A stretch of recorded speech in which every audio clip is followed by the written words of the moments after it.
On est ensemble pendant 8 minutes, on fait un nouveau point sur l'actualité. Bienvenue à toutes et à tous dans cette édition. L'information de la région et je vous propose de débuter avec un mot d'emploi puisque le pôle accueil familial du département du Nord est à la recherche de 200 assistants familiaux. Leur mission, c'est d'être famille d'accueil pour recevoir chez soi un ou plusieurs enfants confiés à l'aide sociale à l'enfance. Des jeunes qui ont entre 0 et 21 ans. Alors pour devenir assistant familial, il n'est pas nécessaire d'avoir eu une expérience dans le social. Par contre, il faut obligatoirement avoir une chambre pour l'enfant qui sera placé. C'est la protection maternelle infantile qui se charge de délivrer l'agrément d'assistant familial, la personne devenant alors agent contractuel de droit public embauché par le département. On parle maintenant de la rémunération. Elle est de 1100 euros net pour l'accueil d'un enfant et de 2500 euros net pour 3 enfants en complément des remboursements des frais annexes. Une fonction qui peut d'ailleurs être couplée avec une autre obligation professionnelle, évidemment à condition d'être suffisamment libre pour pouvoir encadrer l'enfant qui est placé. Aurélie Pruvot est responsable du pôle accueil familial au département du Nord. On l'écoute tout de suite au micro d'Idil Gunaï. On a des assistants familiaux qui viennent de tous les horizons. On a des anciens commerciaux, on a une ancienne coiffeuse, on a un ancien boucher la dernière fois, notre premier stage. Donc c'est-à-dire qu'on va plutôt rechercher des qualités et des compétences humaines chez la personne. C'est-à-dire qu'on n'a pas besoin d'avoir travaillé dans le social, il n'y a pas besoin d'avoir été assistante maternelle. On peut venir de tout milieu et puis être assistant familial parce on parle plus de compétences et de qualités, c'est-à-dire des qualités éducatives, des qualités de tolérance, d'écoute de l'autre, d'empathie. Il faut avoir envie d'intégrer cet enfant dans sa famille. Voilà, on est plus sur des qualités humaines. Et si vous êtes intéressé, vous pouvez vous rapprocher des centres protection maternelle et infantile, les PMI, pour participer à des réunions d'information avant de pouvoir candidater auprès de la direction enfance, famille et jeunesse. Toutes les infos au numéro de téléphone qui suit le 03 59 73 81 16. L'actualité, c'est aussi cette opération coup de poing de la part d'une dizaine de sympathisants du mouvement Extinction Rebellion. C'était sur la plage de Waplage afin de dénoncer les munitions qui sont restées en mer et les risques qu'elles ont sur les hommes et la nature. Pour rappel, après la Seconde Guerre mondiale, le littoral a servi de dépôt pour un grand nombre de munitions. Il y aurait pas moins de 3 millions de tonnes de grenades, de gaz moutarde ou d'obus situés sous la mer au large de Dunkerque et ce allant jusqu'au Danemark. Un danger écologique et sanitaire, forcément. Alors ces sympathisants se sont vêtus en décontamineurs et se sont fait passer pour morts. Leur message, ils dénoncent un secret défense français quand leurs homologues belges et néerlandais ont rendu public les zones où ces munitions sont stockées. Et même qu'à Knokke-Est, c'est en Belgique, près de Knokke-le-Zout, une partie de la plage a dû être fermée. Les membres d'Extinction Rebellion qui demandent donc à ce que soit levé ce fameux secret défense et qu'une dépollution puisse commencer, car ces munitions peuvent donc être dangereuses, comme ils l'ont expliqué au micro de Louis Caillé.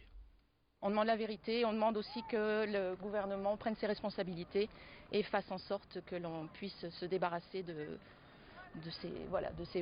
ces bombes, nous dire déjà où elles se situent pour que ne serait-ce que les pêcheurs fassent attention, parce qu'il y a déjà eu des accidents avec certains pêcheurs qui ont remonté des bombes dans leurs filets qui se sont brûlés de façon importante. Voilà, il faudrait déjà savoir où elles se situent et ensuite mettre en branle tout le système pour se débarrasser de ces bombes qui sont un véritable danger à la fois écologique, pour la faune, la flore et aussi pour la population. Labellisé Grand Site de France pour la richesse et la beauté de ses paysages, le site des Deux Caps vaut le détour. Chaque année, près de 2 millions de touristes viennent s'y promener. Alors pour mieux le découvrir, il y a la Maison des Deux Caps. Elle a ouvert ses portes en 2014 du côté d'Audingan et elle propose des balades à pied ou à vélo. Près d'une vingtaine de sentiers sont présents pour découvrir la richesse de ce site, du petit chemin au départ du Cap Blanc-Nez pour tout public, jusqu'au sentier pour randonneurs d'une vingtaine de kilomètres, sans oublier évidemment le fameux GR 120 qu'on appelle aussi sentier du littoral qui longe toute la côte. Vous avez aussi la possibilité de louer des vélos classiques ou assistance électrique à cette maison puisque le véloroute 104 Une autoroute pour vélo qui relie l'Ukraine à la Bretagne passe par ce site des Grands Caps. Découvrez donc les coups de cœur de Séverine Bastien, responsable animation et promotion à la Maison des Deux Caps. C'est avec Louis Caillé.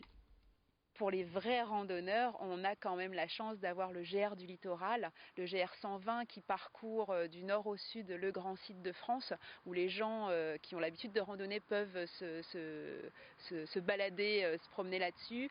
Ils partent du parking de Sangatte par exemple pour arriver à Wimereux, et puis ils peuvent trouver un petit hébergement sur le secteur d'Audingan pour faire la découverte du littoral, de la côte d'Opale, du grand site de France en 2 jours par exemple.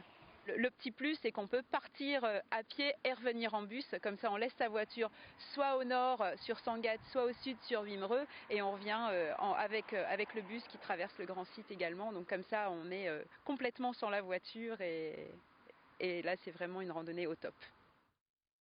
Et puis, autre sport, toute la semaine, l'aérodrome de Bondu voit l'équipe de France de vol relatif s'entraîner avant la Coupe du Monde qui aura lieu aux États-Unis au mois d'octobre, ainsi qu'avant les championnats du monde qui seront eux organisés en 2020 du côté de la Russie. Alors le vol relatif, c'est la discipline la plus pratiquée dans le monde du parachutisme. Elle s'effectue en chute libre et elle consiste à effectuer le plus de figures planifiées en groupe. L'épreuve se joue en 50 secondes et une figure équivaut à 1 point.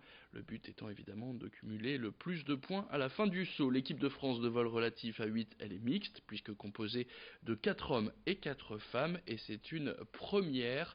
Le challenge est de taille, puisqu'ils affronteront des équipes professionnelles redoutables, à l'image de celles des États-Unis. En attendant, ils poursuivent leur entraînement, une dizaine de jours tous les mois, et plusieurs sauts par jour. Idil Gunay était sur place. Là, on a l'équipe de France de vol relatif à 8 qui est faite des 2 équipes de France de vol relatif à 4. En fait, on mixe les filles et les garçons. Et donc c'est une première mondiale, on va dire, de mixer les filles et les garçons sur cette discipline-là et de jouer en même temps sur le vol relatif à 4 et le vol relatif à 8. Notre premier grand rendez-vous, c'est en octobre, du 8 au 14 octobre en Arizona, à Phoenix. On a la Coupe du Monde.